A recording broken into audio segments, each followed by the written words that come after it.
Hello. Hi. Hey, Bill. How you doing? I'm doing really well. It's great to be back on the show. Now you were a little closer to the epicenter than I was in D.C. Yeah, actually, I don't know if you can see it over my shoulder, but my office overlooks Georgetown and the National Cathedral, which actually sustained some real damage when the earthquake hit. Gosh, when was it? Was it Wednesday? Tuesday at this point. Seems like it was just yesterday, Bill. Now, is this your first earthquake? It is actually my third earthquake. I was in one in California in 1994, which was really serious, and then I was there was one in Chicago, actually. When I was living in Chicago, it woke me up in the middle of the night. That was rather odd. And then Tuesday's earthquake, of course, took everyone completely off guard. They are spooky. Have you been in one, Bill? I was in a smaller one when I was a kid in New York. I think it was around a 4. It was a 3 or a 4 that I barely noticed at the time. I was half awake and I saw my books fell off the shelf and I was kind of groggy, so I didn't think much of it. And then when I was in California in the late 90s, I can't remember how big it was. I think for the locals, it was like, riding a surf wave. For me, it was like, what the hell is this? Yeah.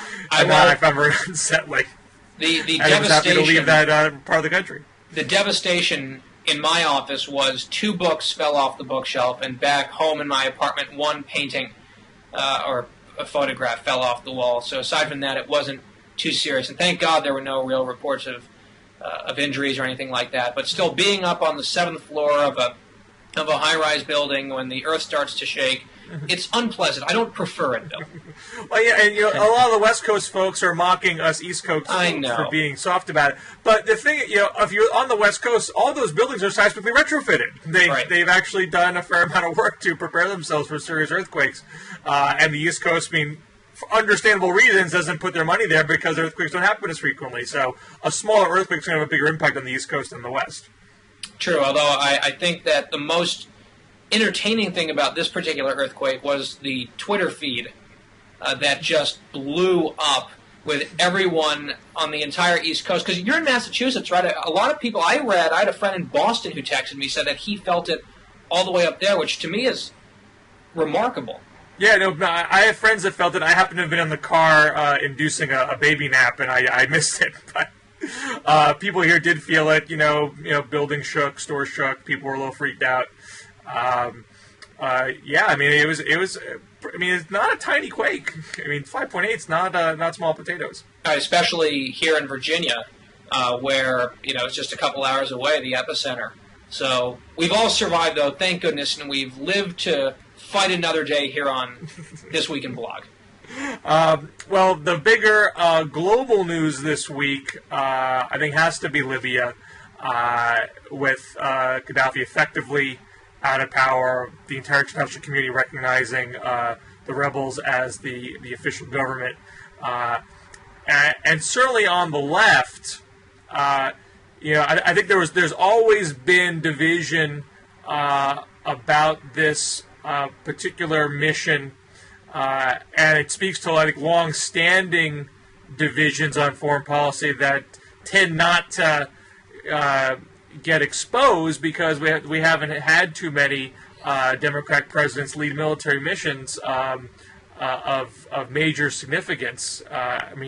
There was some divisions around Bill Clinton and his Bosnia mission, but I think they were fairly muted and the criticism fairly isolated to the far left. Well, there was FDR and Truman and those guys, but that goes way back, right? I think era of politics. Yeah, and there were some divisions back then too. That was not necessarily national unity time, but in the modern Democratic liberal era, post Vietnam.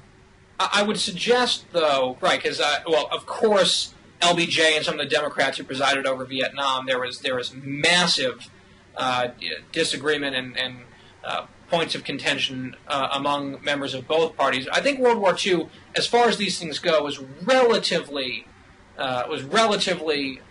solid in terms of the country's unity on. Oh, sure. Right. Okay. I just wanted to make sure. I would say, the division wasn't non-existent. Okay. Right. Criticisms did happen. Of course. Right. But as far as the left is concerned, there has been, I think, underlying tensions between whether war is just a bad instrument of policy, period, and always leads to negative aftermath. So it's a feeling that was very dominant post-Vietnam and kicked up again after Bush in Iraq. And the competing strain, which says, for humanitarian reasons, for global interest reasons, there is a place for military force in an international coalition context. And so here you have Obama basically saying, I think military intervention is warranted in Libya, considering that Gaddafi was on the verge of massacring his people, but I'm not going to do it unless there's a bona fide UN resolution backing this mission. And if you read the Ryan Lizza piece in the New Yorker for a few months back, you see the machinations around how Obama got the UN to endorse that resolution. So the folks on the left who like, or at least are comfortable with, international coalition-backed military missions, this is sort of the holy grail. You actually use the UN. It's an actual UN-backed military mission, first time in 66 years.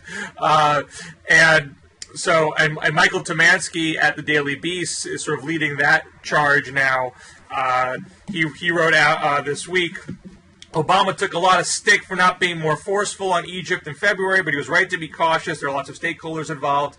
And sorry, but the President of the United States can't just say every sweet thing romantics would like him to say. He then has noted to keep from moving too slowly on Libya, but again, here he was correct. The nature of the Libyan regime is not a direct national security issue, so there absolutely had to be a specific trigger to justify acting. That trigger was Gaddafi's threat and assault on Benghazi. That was completely the right thing to do. It was as textbook a fulfillment of responsibility to protect, quote-unquote, as one could imagine. The subsequent bombing campaign took longer than advertised, but has apparently done the job quickly with far smaller loss of life, including 0 U.S. deaths, than if we'd followed McCain and Lindsey Graham's advice and gone in with ground troops. So that's that side of the argument. Then you have Glenn Greenwald taking up the more anti-war, isolationist perhaps view, saying, directly challenging Tomansky, saying Tomansky acknowledges these uncertainties. Greenwald was talking about how there's a lot unknown as far as the aftermath is concerned. It does not allow them to deter him, but that makes no sense. Whether the war turns out to be wise or just cannot be known without knowing what it unleashes and what follows. Just as nobody doubted that the U.S. could bring enough destruction to Iraq to destroy the Saddam regime, nobody doubted that NATO could do the same to Gaddafi. So declaring success now is no more warranted than declaring success in 2003. And I would personally add, I don't think it's accurate to say that nobody doubted NATO's power here. I mean, McCain and Graham specifically were saying that Obama was not putting enough air power here to get the job done. And I think there were some folks on the left that felt that this would lead to a stalemate and a protracted quagmire. Now, Greenwald sort of suggesting that it still could.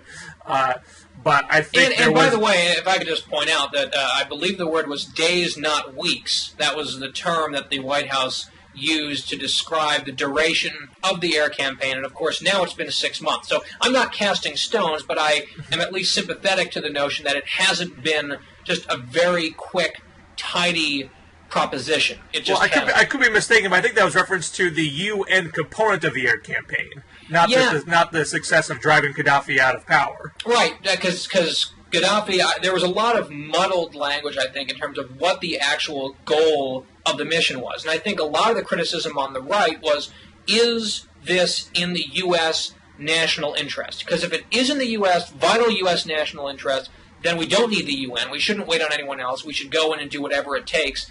If it's not, then it's more of a war of choice, so to speak, to use a popular phrase from a few years ago. And then, maybe it makes no sense to commit any U.S. resources to it. Maybe it does make sense to wait and, get the UN to sanction some sort of involvement, international coalition. But it's interesting that as you're talking about divisions on the left, I think there are similar fault lines on the right. I don't think that there's necessarily a consistent, universal, conservative position on the Libya intervention.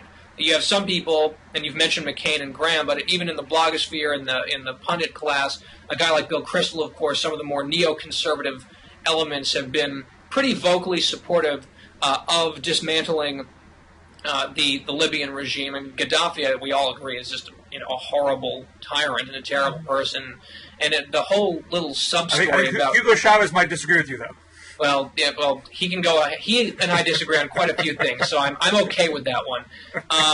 And the whole Lockerbie bomber little side story to this as well is really irksome to me in particular. The fact that guy's still alive, McGrahy's still alive and being harbored there after he was supposedly on death's door and got released despite his horrible act of murder and terror. So, no one's of course defending Gaddafi, but you have some people who are zealously supportive of U.S., even maybe more stepped up, as you made mention, U.S. Involvement, perhaps with boots on the ground. But you certainly have a large component of the right that's arguing exactly the opposite. I think one of the more articulate and forceful voices on that side has been Andy McCarthy at National Review, who's saying, "Hey guys, what the hell are we doing here? Does this make any sense? Is this going to serve our interests in the short or long term in any real way?" He comes to the conclusion of no. So there has been an ongoing debate on the right. I would point out one thing where there seems to be, or one element of relative universal agreement, is that the president not seeking any sort of permission from Congress or even a resolution from Congress is slightly distressing, particularly in light of the report, I believe it was in the New York Times, that the Office of Legal Counsel, his own Office of Legal Counsel, and top Pentagon lawyers both said, all right, once the window closed on the resolution, or what is it, the War Powers Act, I believe. No, what is it? War Powers Act. The War Powers Act. The president can act fairly unilaterally for, I think it's something like a 3-month time frame, and after which, if any U.S. dollars or resources are going to continue to funnel in or fuel a conflict, Congress must be, brought up to speed on it, and they have to agree to it. OLC and the Pentagon said, yes, it's time to get an official blessing from Congress, and the president had his own appointed lawyers overrule those legal opinions, and he, of course, never ended up doing it. And you haven't seen too many major complaints from congressional Republicans, and I think there are a lot of conservatives who think that they've abdicated their responsibility to at least defend the separation of powers just on principle. But that's one thing. There's a conservative argument, too, that the War Powers Act is unconstitutional, sure, that separation of powers should not exist, and he has the unilateral executive authority to do whatever the hell he wants in this right. area. There are some people, so I shouldn't have said that there was near universal agreement on that, but I think of the people who are even remotely skeptical of the action, I think there's a great deal of consternation that the president didn't even really pretend to try to ask Congress for permission to engage in what is a war. I mean, they call it a kinetic military action, but if it involves dropping bombs and lots of U.S. dollars over the span of months, that's a war. Well, there's certainly a lot of folks on the left that share that view, and Glenn Greenwald is arguably the leading pontificator on that front, and he revisits those arguments in his most recent post. Although I do think a couple of things get left out of that discussion, and one, Stan Collender is normally a budget blogger at Capital Gains and Games. He brought this up a couple months back, saying, yes, Congress the House passed a resolution that symbolically expressed disapproval of the mission, and then 30 seconds later endorsed the funding of the mission. It is totally incoherent. As Collender points out, legally speaking, it's the most recent act that you do that counts. And once Congress funds it, they de facto authorize it. So even though some folks like Kucinich, suspect about going to court with it, Collender was saying he would never have the legal standing because the judge would say, wait a second, you don't speak for Congress here. Congress just gave him the money. So it's not clear to me. It's not a clear-cut issue. It's definitely thorny, and I think that no one has really covered themselves in glory here. I have mixed feelings on it myself, but it was troubling for me to see the president just sort of ignore Congress as an entity as if it wasn't really there or relevant at all. Because I know that, I'm sure, Bill, you and I had disagreements over Iraq, for example, but and there are, of course, major substantive differences between Libya and Iraq, namely, full-scale invasion versus not. But President Bush at least went to Congress and got authorization from both houses. That was not real authorization, I might remind you.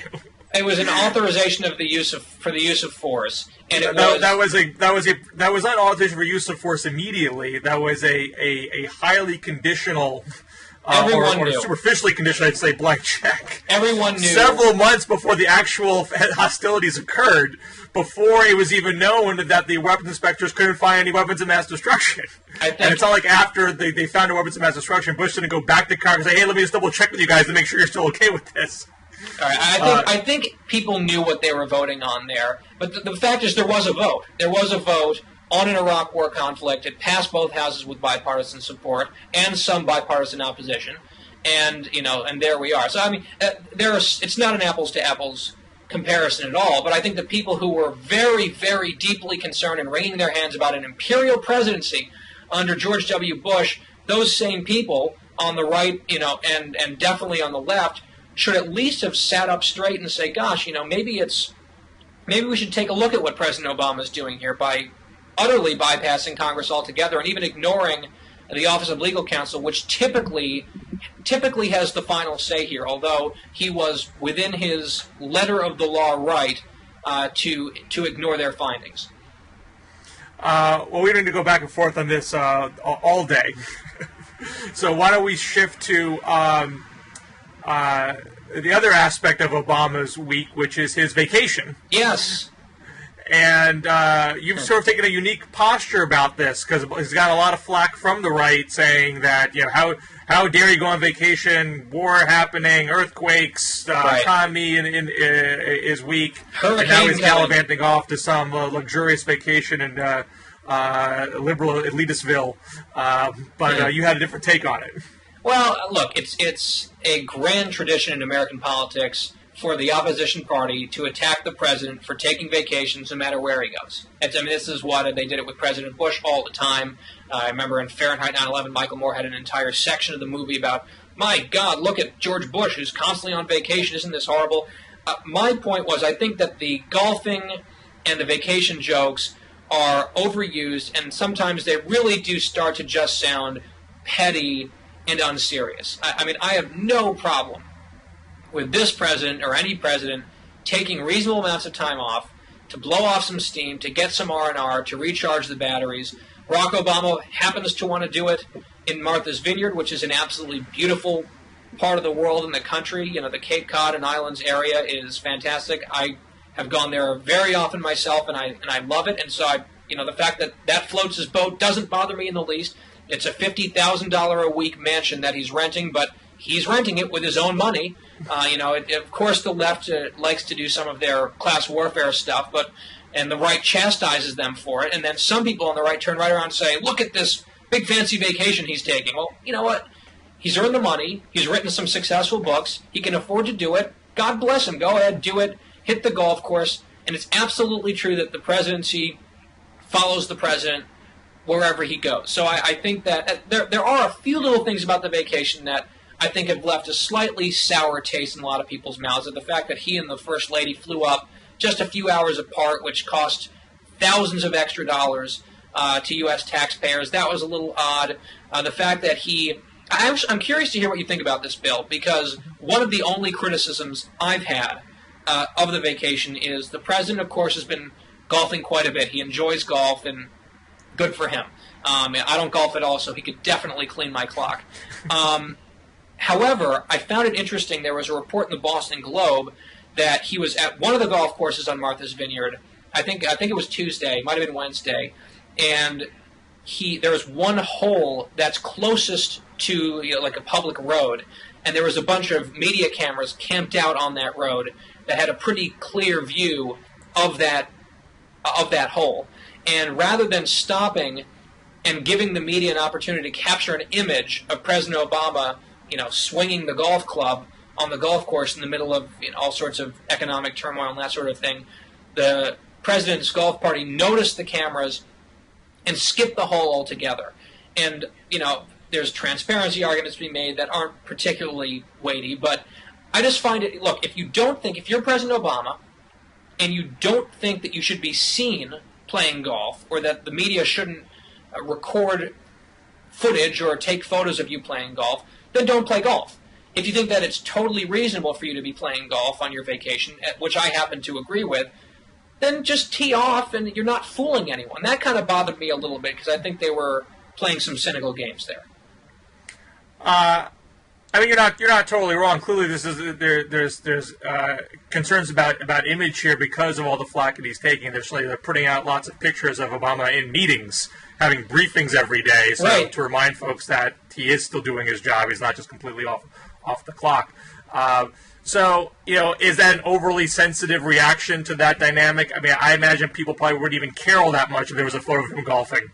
I wouldn't. And look, some people would seize on it and say, look at this president golfing. Look how out of touch he is in his, elite left-wing cocoon, blah, blah, blah. And when you're the president, you get criticized. And I just think he skipped the 8th hole on a golf course. I just thought that was poor form, but whatever. The only reason at worst it's a little unnecessary, but I can't say my dander is really up about it either. I mean, I don't think it's that big of a deal one way or another. No, I mean, the reason that I brought it up is within the larger context of the vacation itself, which of course has grabbed lots and lots of headlines, and there has been an enormous amount of criticism on the right, and actually some people on the left have also criticized the vacation.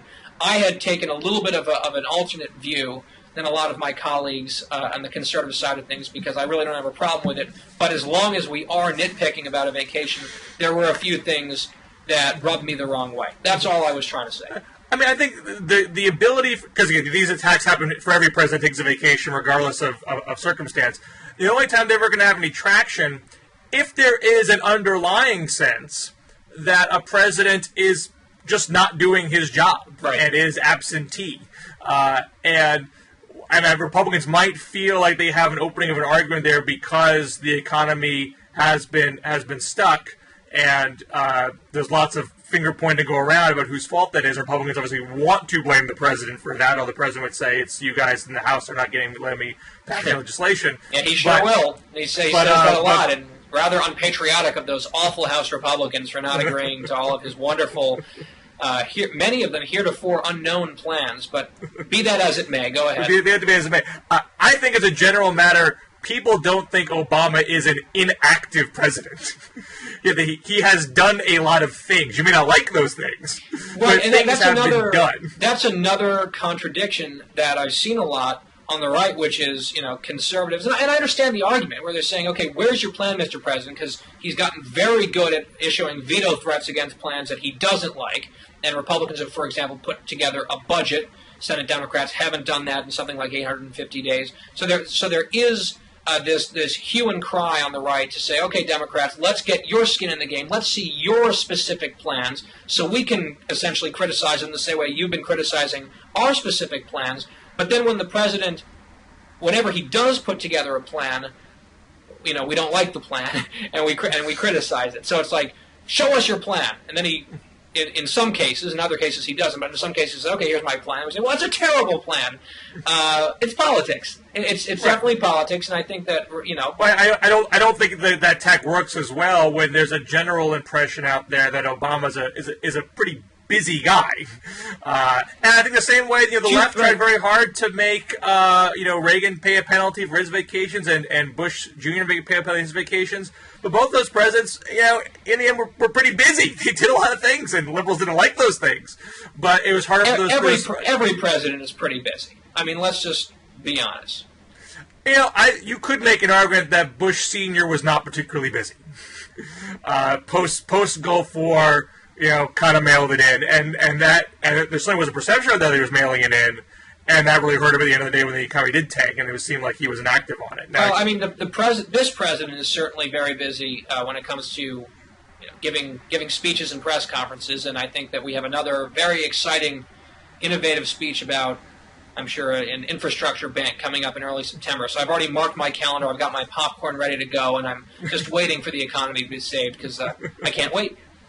Well, let's segue to that because there's certainly a lot of discussion about the upcoming Obama job speech, which is scheduled for after Labor Day, that we don't know the exact date yet, and there's certain bit of there's a mix of feelings on the left about this speech, and I think what you're getting at is something that I think the president's team is acutely sensitive to, that they know at this point that the magic of the speech has diminishing returns at this point, and that just giving it is not going to magically change. I would say it's not just at this point. I would think that that lesson was learned, I think, during the Obamacare debate, where the president came out and spoke constantly about the issue, and his ability to really move public opinion on it was towards the end almost non-existent. So, but I think you're right. I think the White House is sensitive to it, which is the basis for a major curiosity I have here, which is, what's he going to say that's new?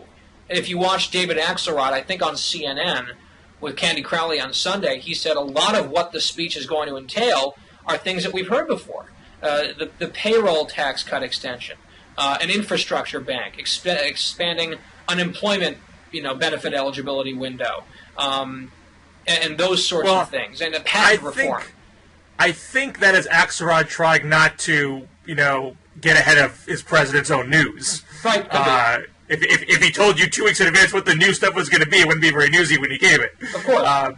There's been speculation fed by people inside the White House that there will be, because what Obama's already said is what you've laid out: payroll tax cut extension, right, unemployment insurance long-term extension, infrastructure bank, trade deals, and this patent bill. That's sort of basically what has been put out there. Right, we heard that all on the bus tour of the Midwest. Right. That was all the bus tour stuff. And there's been a suggestion, the magical misery tour, as the Romney campaign called it, which I actually thought was pretty funny. Their suggestion has been that Obama is going to do something on jobs on top of that, and directly pair it with a deficit reduction package bigger than what the new super committee is legally obliged to pursue, which theoretically means the stuff that Republicans keep complaining about. Why don't you tell us your plans? So far, Obama's only laid out specifics of his deficit reduction plan to Speaker Boehner privately, and we only know sort of sketches of it publicly. And it changed. It was fluid, too, which was, I think... Well, it's a negotiation. That's what happens in negotiations. Of course. And and this is one of the reasons why you don't give a big speech about it, because it sort of ties your hands for negotiating sometimes. But at this point, obviously the private negotiation move didn't work out. So now they're trying to. So this is where I part ways with the analysis from some of the left about Obama's handling of the debt limit talks. There's a sense that Obama, caved in. He gave too many concessions up front, and that just cascaded into full-blown capitulation. Whereas if you look at it from the perspective of Obama actually wants this grand bargain. He wants to pass something that pairs the upfront investment for job creation combined and increased taxes on the wealthy, combined with reform of Social Security and Medicare, which a lot of folks on the left will refer to as cuts. And he put that, and at least the two parts of that, the tax raises on the wealthy and the entitlement reform, he paired that to Boehner. Boehner said, "Can't do it, buddy, even though I might like to. My caucus won't do it." Obama then pulled them off together. So what concession he put on, if you want to call it that, was then taken off. Well, and then they created this whole trigger mechanism, which Jonathan Chait pointed out recently, was designed to sick the defense lobby and the healthcare lobby on Republicans to increase pressure to do the deal. So that's where they're at right now, trying to find a way to increase political pressure on Republicans to get that deal done. And perhaps if Obama does a speech that goes big on jobs and big on deficit reduction, does that add pressure from Wall Street, from editorial boards, to add to the military lobby, to add to the healthcare lobby, push on Republicans and say, look, this guy is doing everything that you're saying he should do, jobs deficit reduction. If you don't do this, you're just being political. Now, it may not work, but I think that's why doing another speech now is not just a speech for speech's sake. It's part of a larger strategy to put pressure on Republicans. Well, we'll see. We'll see whether or not it works. We'll see what the substance of the new policy, if there is a major new proposal by the president, what that is. And I'll reserve judgment until we see it. It would be nice to see, for example, what the president specifically is willing to do with Medicare, Medicaid, Social Security, those types of entitlement programs. That's been one of the biggest mysteries all along. And, you know, you're right. It remains to be seen whether or not he'll actually even do that. And if he does, whether or not it'll be effective in terms of moving the Republican caucus or getting anything accomplished. I would point out that based on numerous reports back during the debt deal, and I get the sense, Bill, that you and I are both sort of heretics within our own spheres here, because we were both tentatively supportive of this debt deal.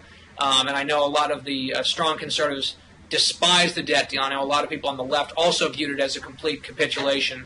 And I think that there were positives and negatives embedded inside that thing, which was not pretty by any stretch, but I think it was pretty much one of the best things that, from a conservative perspective, that Republicans could have hoped for. But the president did strike a grand bargain tentatively with Speaker Boehner. There were multiple reports of that Boehner was also willing to touch some revenues. And then the president had a full-scale revolt on his hands from congressional Democrats because the revenues weren't big enough at the time. He came back at the 11th hour and tried to add $400 billion more revenue increases, tax hikes into the deal, at which point John Boehner turned tail and walked out. I wasn't in the room. Those are just reports that we heard. There was also another bipartisan deal, a Reid-Boehner McConnell deal that the president threatened to veto. So, there were all sides were playing with default and,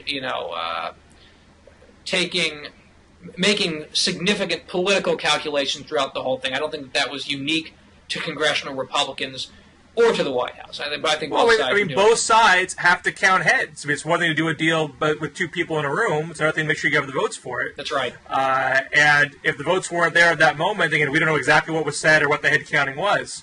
But if the votes weren't there, it seems to me that what Obama did at that moment was, okay, if I don't have the votes today, what can I do to eventually get the votes for this? Right. And let's see if the trigger mechanism might do the trick. Now, it could be, it might be a bad strategy, and you can certainly say, I think Obama's policy goal is bad. I don't want him to succeed there. But I just think that, seeing it through that prism makes more sense to me as far as what actually happened than these very knee-jerk notions that he's weak and a capitulator or doesn't know that Republicans are hard negotiators, because those explanations just don't add up to me. Oh, that's something for you guys to sort out on your side. I will point out, though, that in the last couple of weeks, especially on those Sunday shows, we've seen a major telegraph, just kind of a preview of the White House talking points here, which is we could really get this economy back on track. We could really start creating jobs if only these unpatriotic Republicans would just fall in line and be willing to compromise. And it's just the fact that they keep putting their political considerations above the national interest and the country's best interest. That's really the biggest problem here. And I think that that's been rather bothersome to a lot of people on the right. We've got the whole patriotism card being played again. And there's also the little detail that for 2 full years... By again, do you mean the card that was played on us for 8 years under Bush? Well, I think it was played by some for 8 years under Bush. I think that the left was, definitely very skittish about that. I think sometimes perhaps a bit paranoid that everything was an affront to their patriotism. But it's funny how the left, there was just a video clip that came out on Wednesday of President Obama, actually then candidate Obama in 2008, criticizing President Bush's increases to the national debt, $4 trillion all by himself, the president said, which he called an unpatriotic policy. And, of course, we saw this week $4 trillion have already been amassed in the national debt under this president. So I wonder if we're allowed to call that unpatriotic, especially since we're being called unpatriotic by folks like Robert Gibbs and David Axelrod for not going along with the Democrats and their new, harebrained ideas for job creation. But I've never seen conservatives hesitant to call someone else unpatriotic if they so chose. If you want to make that argument about patriotism, I think you still have the First Amendment rights to do that. Oh yeah, no. If you want to question someone's patriotism, go ahead and do it. It doesn't make it right. It doesn't make it fair. I think in a lot of cases it's wrong, and I think that applies to people who, if people disagreeing and dissenting from the policies of any administration, to paraphrase Hillary Clinton, is totally within everyone's rights, and that does not necessarily or even in most cases, make someone unpatriotic. There are unpatriotic people who have unpatriotic objections to patriotic legislation and government action, but I think there's a lot of good faith dissent out there, and I think that now that the shoe's on the other foot, it's been interesting to see the left lashing out at conservatives as unpatriotic and as terrorists and all these other crazy terms that are being thrown around now with abandon. Let me bring this back to some other blogging that I think is relevant for Sure. a sec. Sure. Because I think I think both parties do subtle appeals to patriotism all the time, and we learned this under Bush, or maybe we should have learned under Bush. If your response is, "Hey, no fair, you're calling me unpatriotic," that tends not to be a winning argument. It Right. tends to just reinforce the notion that you're unpatriotic. So what you have to do in that situation is to make an argument why your position that you're holding is a valid one, and win the case for it. And Jonathan Cohen at the New Republic was suggesting that what Obama was doing, and he wasn't talking about in terms of the country before party talking point that he's been using lately, but just the notion of having a two-pronged, big on jobs, big on deficit reduction package, what that might do to the Republican unity. He said, I wouldn't discount the possibility that Obama's push for jobs will force even this Republican Congress to do something, and that even if it's less than he or you or I would want, it could actually put a decent number of people back to work. That's something worth trying, and if Republicans really won't pass anything, then at the very least, Americans have a better idea of where the two parties really stand and what they really want. Right. So, this speech potentially, puts Republicans on the spot to say, okay, if Republicans are not putting party ahead of country, tell me why. Because I'm trying to put a compromise deal here. It's got the jobs, it's got deficit reduction. It's what people say they want. If it's not good enough, at least tell me why and make a case why you are being as patriotic as I am. Right. Well, a couple things here, and just you're talking about subtle references to patriotism and love of country and that type of thing. Then you have decidedly unsubtle references, like the whole terrorist meme that I know is now a few weeks old, and Jonah Goldberg had a blistering blog post about that at the corner, which was really eye-opening, where he was just completely fed up with some of the name-calling that was going on. I think it is a misnomer to refer to the Republican Congress as a do-nothing Congress. First of all, it's run half by Democrats. Senate's controlled by Democrats. And secondly, the House Republicans have passed a number of things, including a budget, which the Democrats haven't done. President Obama put out a budget in February. It got 0 votes in the Senate. Senate hasn't produced a budget in more than 2 years. So I think, to say that Republicans have done nothing when they passed a budget, when they passed cut, cap, and balance, you might not like those ideas, coming back to the point you were making, but those are ideas. They have been passed. And, you could argue that the Democrats, there's another article, I believe, once again, it might have been the Post this time, not the Times, showing that I think it was Chuck Schumer is the point man on all of this, and he's saying it actually benefits Democrats politically not to put specific budget plans on the table because it allows them a wider berth to attack, for example, the Ryan budget and Republicans' proposed entitlement reforms. Now, that might be short-term good political strategy, but if we're talking about patriotism and putting ideas out there and defending them, I think that Republicans, particularly in the person of Paul Ryan, have absolutely done that, and Democrats up to this point have cynically exploited it. Whether or not that's going to change come early September, when the president, perhaps at long last, puts his actual concrete ideas on the table, remains to be seen, and I'm eager to see what he's got up his sleeve here. Well, I think there's two things where I think the Republican defense here is having difficulty getting traction. I mean, polling shows that people see the Democrats as being more compromising than Republicans are right now. So you could say as a technical matter, the Senate has not put out an actual, has not passed an actual budget. Although Conrad does have a budget, and Obama has proposed a budget. Well, they haven't budget. They haven't introduced a budget in the Senate in I think 850 some odd days. Which dates back. I'm not sure it's technically true at this point. I believe Conrad has, but you may be technically right. That's not formally introduced. No, he definitely. I just trust me on this. The Democrats have not introduced a budget in the Senate in more than 2 years.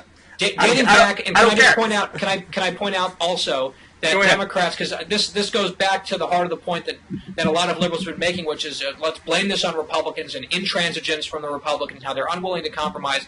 Democrats could have done a lot of things like pass budgets and implement those budgets in the appropriations bills when they controlled everything. They controlled everything for 2 years. They passed quite a bit of their agenda, and the agenda just hasn't worked out the way they promised it would. That's the argument that Republicans are going to make heading into the 2012 election. Well, that's a whole separate thing. We can get into that in a second. Of course. But let me just finish the other point. I mean, number one, everyone knows that Democrats were proposing compromises. So it's not like they weren't trying to get something done here. And in fact, at the end of the day, they always do things. They always do pass these deals. They don't just sit on their hands. So that makes it hard to say that they're somehow being absentee. And then secondly, Mitch McConnell's own words were they took the hostage. McConnell said it himself. We found that the debt limit was a hostage worth taking. So what you're using, the difference between a hostage taker and a terrorist is a pretty minor distinction. And we're all talking symbolically. We're not saying it's literally, joining Al Qaeda right now, but we're talking about their attitude towards how you handle these negotiations. McConnell is using the language that Democrats are charging them with being, so it makes it hard to complain about after that. Yeah, well, Democrats have been crying wolf on this. Republicans are holding everything hostage, like the FAA bill. They're like, oh my goodness, look at these awful Republicans holding the FAA bill hostage. I think that using the term terrorism, particularly as we approach the 10th anniversary of 9/11, the word terrorist, because a hostage, both parties have been using that. That's somewhat par for the course. Terrorist is different, and we've seen it from... Well, and no one is publicly using the word terrorist in elective office. I know there's reports about Biden, what he said privately, but it's not proven, and we don't know what he said. Well, no one's using that as part of their public rhetoric to the wider world. Well, okay, there were elected Democrats in the House, not just the vice president, who were using that term, and there are also the whole New York Times columnist staple. I guess it was, or stable. It wasn't, except for David Brooks, pretty much every New York Times columnist wrote a column that week comparing the Tea Party and conservatives to some form of terrorist organization, whether it was the Taliban or Hezbollah. I mean, I think there are outside groups that have. I have, and I usually say economic terrorists to try to make clear that I'm not saying you are literally trying to, kill people. But I think that's understandable, colorful language. And if you don't like it, then explain to me why you are not that then. Right. Well, I think that you can call it understandable, colorful language, but there were a lot of the very same people. Paul Krugman comes to mind. I don't know what your position was on this bill specifically, who said that Sarah Palin talking about targeting congressional districts was completely unacceptable, violent code words that led to the shooting in Tucson, which was completely scurrilous and really slanderous, frankly, just 5 or 6 months ago. I don't think there was a connection between that stuff and Tucson. Good. Oh, what do you mean? Sorry. I think the evidence at this point shows that the killer in Tucson was a paranoid schizophrenic. Right, of course. Okay, yeah. Well, we agree that. You could make, there is an argument that can be made that the swirl of violent rhetoric in the air somehow pushed this guy one way or the other. But I think that's a tough argument to make. It certainly wasn't direct. Right, but that was the argument that was made immediately by people like Marcos. Some people made that argument. I don't disagree that people made that argument. Right. And I think there are other things that people like Palin and Bachmann said which are worse than the targeting. When Bachmann says, I want you armed and dangerous about global warming legislation, or Palin says it's time to lock and load. And there are plenty of times when rhetoric like that is obvious rhetoric and is clearly meant to be used in a symbolic way. There are some examples of extreme right domestic terrorism right now. I mean, I don't think the situation in Tucson was that, but there are other examples of it. Right, and there's extreme left, and there's extreme left domestic terrorism. And let's say some crazy left winger who was a paranoid schizophrenic went out and took a pot shot, or God forbid, hit someone on the right in a devastating sort of way. I think it would be also intellectually dishonest for conservatives to immediately blame that on the left calling Republicans terrorists, but that was kind of the standard that the left set up for itself post-Tucson. Large elements of the left, I should say, not everyone, of course. Well, let's move on from this discussion. We only got a little bit of time left. Yeah. I want to get to the Republican presidential primary, because Perry seems to be, the it guy right now. Yep. He is leading in the national polls very quickly.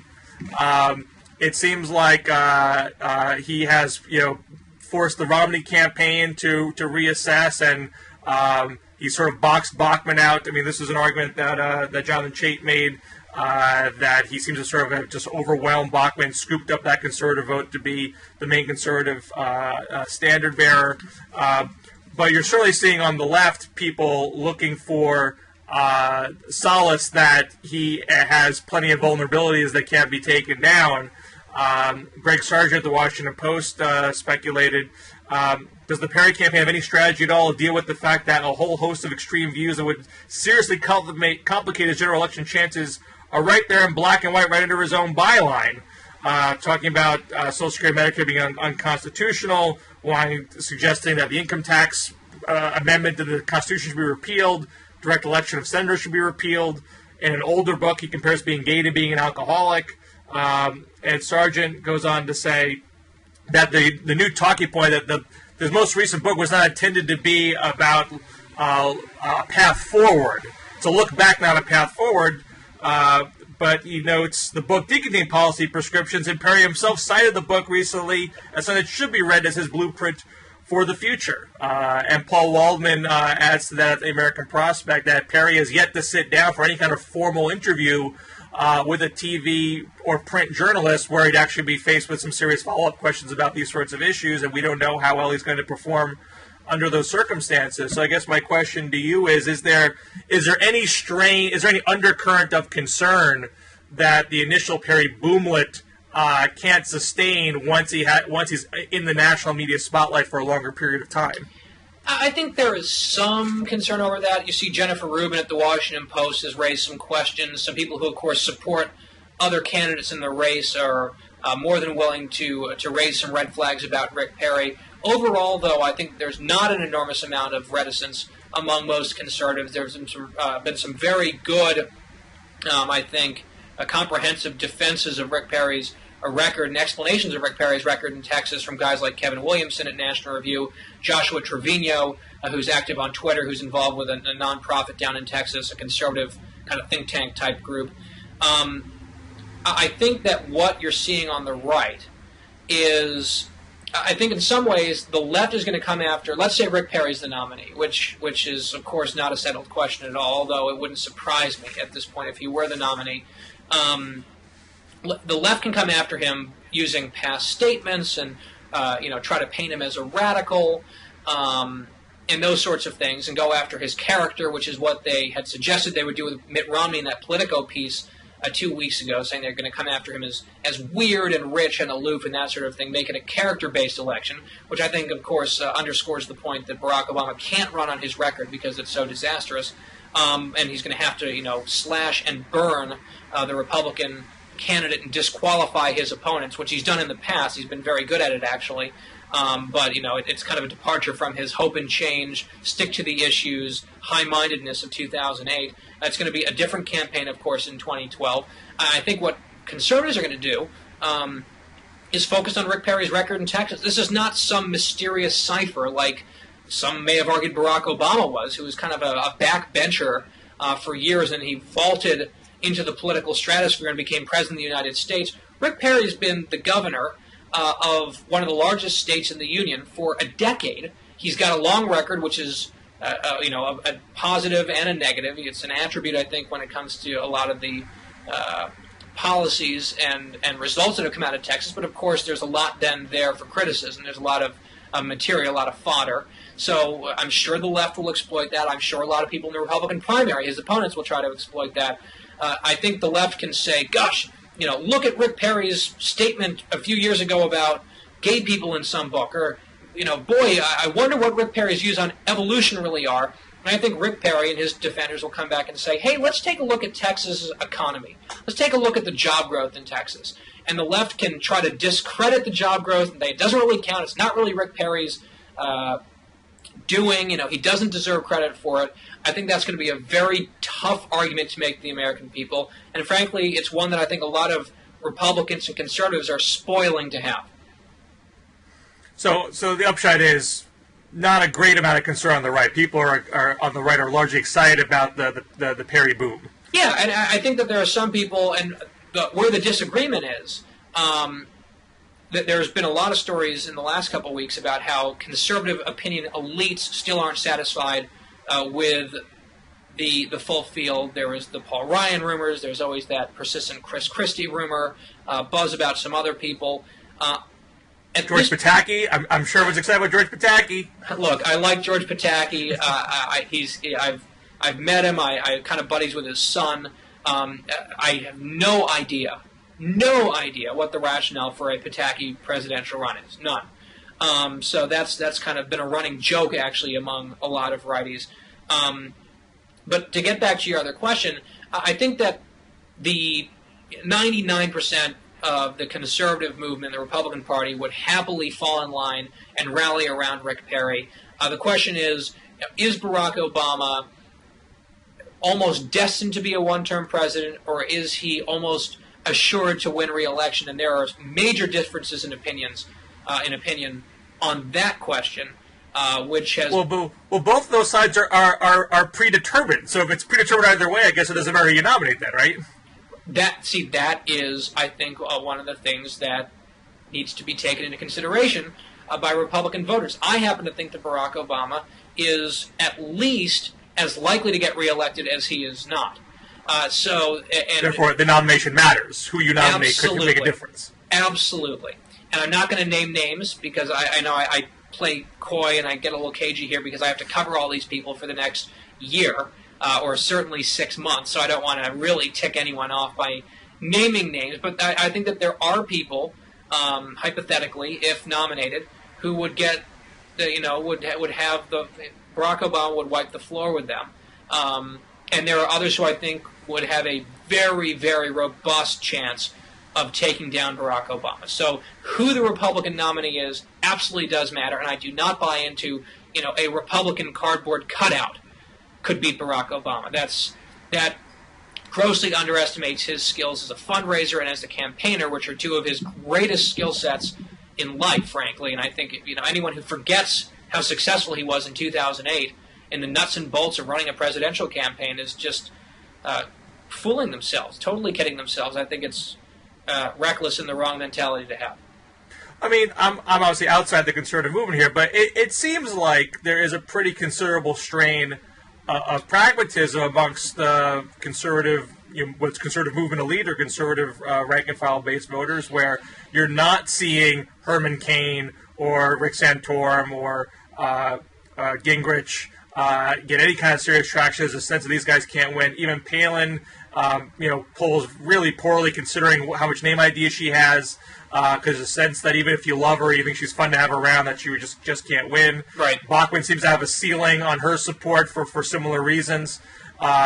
And so there seems to be, a certain degree of entertaining of Romney, even though he's not conservative enough for most folks because he's got a shot of winning. Right, well, but then Perry comes in people saying he's much more close to me policy ideological-wise, and I think he's got a reasonable shot of beating Obama, but there's still a little bit of kicking in the tires there to see if that's really the case or not. Oh, we haven't seen, as you said, we haven't seen him in a major national interview. We haven't seen him in a national debate. Now, of course, he's done all of this and carried himself with aplomb in Texas for 10 years. The guy's never lost an election. So he's not some wide-eyed newbie. He's going to show up on the stage and probably totally implode. But I like your analogy of kicking the tires on a national level when it comes to retail politics, debates, and national press. Rick Perry is comparatively inexperienced, and we have plenty of time to assess his skill set and his ability to deal with some adversity. I think there are some warning flags, like his comments about Ben Bernanke. I criticized them. I was filling in for Hugh Hewitt last week on the radio, and I said that that's not something that he should be saying. I think that there are things that play well in Texas that probably don't play well to a national audience. But to revisit a point that you were making, which I think is a savvy one and a correct one, if you look at a lot of the polls about what is driving Republican voters this year, this cycle, ideological purity is in many cases taking a backseat to electability. And I think you're seeing that for a number of reasons, and I think some of the fallout from that mentality you've just outlined about people who are catching fire and people who aren't. But it seems like to the extent it's taking a backseat, it's still up in the air. Because you're not seeing a bum rush to Romney. Say, I don't care about his flip-flops. If he can win, that's good enough for me. No one's taking it that far. No, there's still some desire for ideological purity, it seems, and there's a struggle to balance it with the need for pragmatism. Well, it's the old Buckley rule, right, which is supporting the most conservative candidate who can win. That is the calculation that Republican voters, primary voters, and conservatives are trying to make. And fortunately, we don't have to make it tomorrow. We have months to take measure of the field, to take measure of each man or woman, and then ultimately come up with a decision. It's not going to be until February, probably, unless things start getting moved up because of some of the chicanery and games being played by Florida. But probably it'll be February before any actual votes are cast, and I think that's probably a good thing. Quickly, because I think we've gone a little bit long. I know I wanted to hit one of the bigger conservative blog topics of the past week. And that was Joe Biden's comments in China in reference to their one-child policy, which, again, I think the left is totally not cared about whatsoever. They should, though. But the right seems to be taking it very seriously. They should. I think it's Kirsten Powers at the Daily Beast wrote a really good column about this. Kirsten, of course, is a woman of the left. She's a liberal. I think she's actually... I would not characterize her as such, but go ahead. Okay, well, she's certainly a Democrat. She's certainly a Democrat. And certainly, technically, barely a Democrat. All right, well, I consider her a liberal Democrat, not a far-left Democrat, but I think that she's a certainly center-left Democrat. I think that she was... Like the phrase is Fox News Democrat. Have you seen Bob Beckel? Have you seen him on the Five and the fisticuffs that he inspires? I think that there are some pretty good, solid, left-leaning folks on Fox News. Certainly, I don't want to get into media criticism here, but I think that Kirsten Powers wrote a very good column at the Daily Beast saying this shouldn't be a pro-life, pro-choice, wedge issue, dichotomy here in the U.S. when it comes to China's one-child policy. What the Vice President said, and since the White House has clarified what he really meant, which seems to contradict what actually came out of his mouth, the clarification was welcome. The position that the Obama administration says it has on the one-child policy is correct and good and a relief to a lot of people. What the Vice President said, I think, was pretty repugnant. Do you have the full quote in front of you? Not directly in front of me right now, but I've seen it. I'm going to try to pull it. I actually think the full quote is not as horrendous as has been reported. Okay, fair enough. But I think that the larger point that I want to make is that this should not be an issue. The left and the right should care about this. The left and the right should be equally appalled and disgusted by China's monstrous one-child policy, which is inhumane and just totally indefensible. It's a human rights issue, and it's something you would hope that the right and the left could come together and link arms and say, we may have our differences about U.S. abortion policy and legalized abortion in this country, but forced sterilization and forced abortion and a complete government control of reproductive freedoms, curtailing of reproductive freedoms in China for purposes of social engineering population control is totally odious, and it goes against American values. And it would have been nice to have heard an outcry from the left and at least some more serious and solid statements to that effect in the aftermath of all of this. Whereas, and I think you kind of made the point, the left has pretty much just shrugged and ignored the whole thing.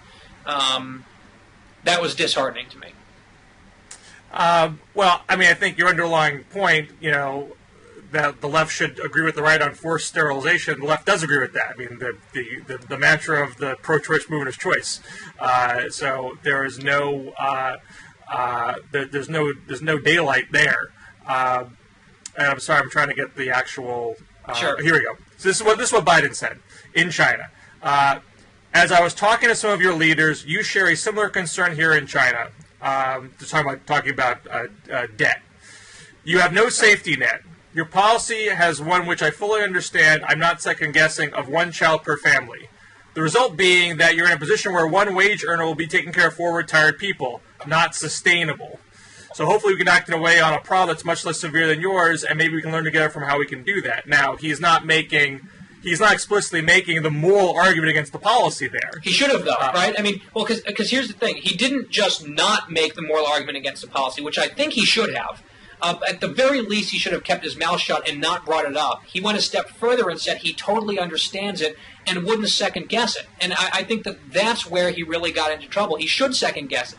You can understand it, but you can understand it to be a totally immoral, inhumane, disgusting policy. And to say that you won't second-guess it was just breathtaking to me. Well, we just talked earlier in our discussion, sometimes the speech is not effective. They're just saying it because it is morally right to say it. Doesn't necessarily get the results that you want to achieve. So here he's on Chinese soil. He's meeting with Chinese leaders. He's functioning as a diplomat, and he's making a public comment. Whereas if he made the more dramatic moral statement, might cause a bigger diplomatic rift, which might end up leading to policies and results that we do not want to occur. Yeah, but does anyone think if Biden made the moral argument, all of a sudden China would say, "Oh, I never thought of it that way before. Thank you so much for pointing it out." But this policy. A couple points though. Even hypothetically, let's say the question was posed to him: "What do you think of the policy?" Doesn't the U.S. have moral leadership? Shouldn't the U.S. say, if there's a policy that involves mass forced sterilization and abortions, we are against that. We think it's morally reprehensible, and we're going to stand up, yes, even on Chinese soil, and stand up for what we believe is right and not totally soft pedal it. I think that is what Americans expect from their leaders, especially on an issue of such clear consensus in this country. That's the first point. And the second point is, he raised the issue himself. He brought it up and went out of his way to say that he won't second-guess it. To me, he went out of his way. He went out of his way to make a slyer argument. Just to try to seed in their brain, saying, you know what, you might want to second think this policy for different reasons, maybe not for moral reasons, but for economic reasons. Well, he could have said that. Well, hang on, but he didn't say that though. He could have said, look, my country has a significant moral objection to this policy, and I understand that this government disagrees, and I'm not here to pick that fight at the moment. But from a demographic perspective, blah blah blah. He didn't say that. He glanced on it fleetingly and just said, look, I totally understand it. I'm not going to second-guess it. I think that's a big moral abdication, and I think that it was a huge, huge mistake. And I wish that, I'm glad that the White House has clarified a little bit. I wish that he had the wherewithal to say something a little bit stronger while he was there, and I hope that we hear more from him about this. To show some degree of moral clarity here. I imagine he'll be asked about it on American soil, and he'll be very morally outraged about the policy when he's asked about it. But yeah, I think there is a tendency, I think it's true on the left and the right, and it's not just about Obama and Biden, I think probably just the general nature of commentary, that we want to see our leaders say things that we believe in, and do it all the time without regard to the larger political context of things.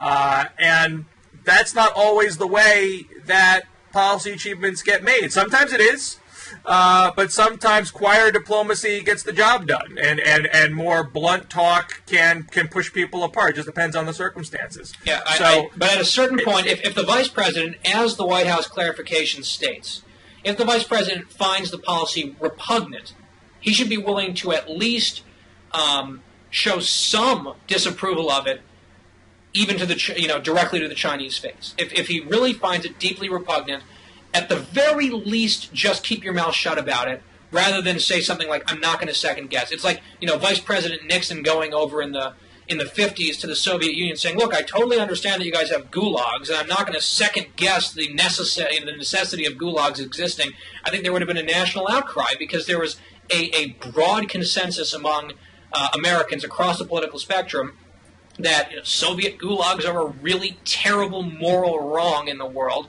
and it would be unthinkable for a Republican or any American vice president to go to the Soviet Union and to the Soviet apparatchiks' faces say, let's kind of whitewash it a little bit and just duck right past it. But someone was on Soviet Union soil about that and said, I'm not second guessing your policy about mass incarceration, but your economy is going to completely tank if you keep it up. Right, which is what Biden's saying here. I mean, he's saying, Jason Lincoln at the Huffington Post said this. He's there supposed to say, I'm not second guessing, and then he second guesses it on perhaps different grounds, but it's still second guessing. It's still criticism. Shouldn't American leaders second guess openly not just the demographics but the morality of forced abortion and sterilization? If I thought that if Biden did it at that moment, it would have any chance of actually ending the policy, sure. But consider this is all just about symbolic posturing for the most part. I'm not morally outraged about that. I want China to change the policy, of course. But the hope is that through acquired diplomacy, some of these things can happen in a gradual way, because they're obviously not going to happen with a military strike or by a great speech. I think drawing clear moral lines on the sand occasionally outweighs any pragmatism. I think coming out conclusively against and passionately and vociferously against the awful policy of the one-child policy in China, I think would have been absolutely in order and completely appropriate there. And, you could say, oh, it might ruffle some feathers. I wonder what Chinese dissidents and, Chinese women, for example, who've been forced to have abortions, I wonder what effect it has on them reading that the Vice President of the United States on Chinese soil is unwilling to even second guess to Chinese leadership the one-child policy that is that they're suffering under. It did really bother me. It bothered a lot of people on the right, some people on the left. But I wanted to at least bring it up because I think it really was at the least a faux pas, and at the worst just kind of like a moral evasion, and that hopefully the right and left could come together on. And I understand the point you're making. I just disagree, passionately here. We can leave it on that note, sir. Sounds good. But it's always good to talk to you guys. Hope you can do it again in the future. I would love to do it. Always love Blogging Hits TV. Thanks for having me, Bill. No problem. This is the Week in Blog. And where can folks find more of your work, Guy? Townhall.com. Mostly on the tip sheet, but go to Town Hall and click through. Click a lot, actually. That helps pay my salary. Okay. Thanks so much. I'll be off next week. I believe. Actually, I don't know if it's Matt or Krista next week, and there'll be some, I'm sure, prettier face than mine in the liberal chair. But I'll be back soon, and we'll catch you next week. This week in Blog. Take care. Bye.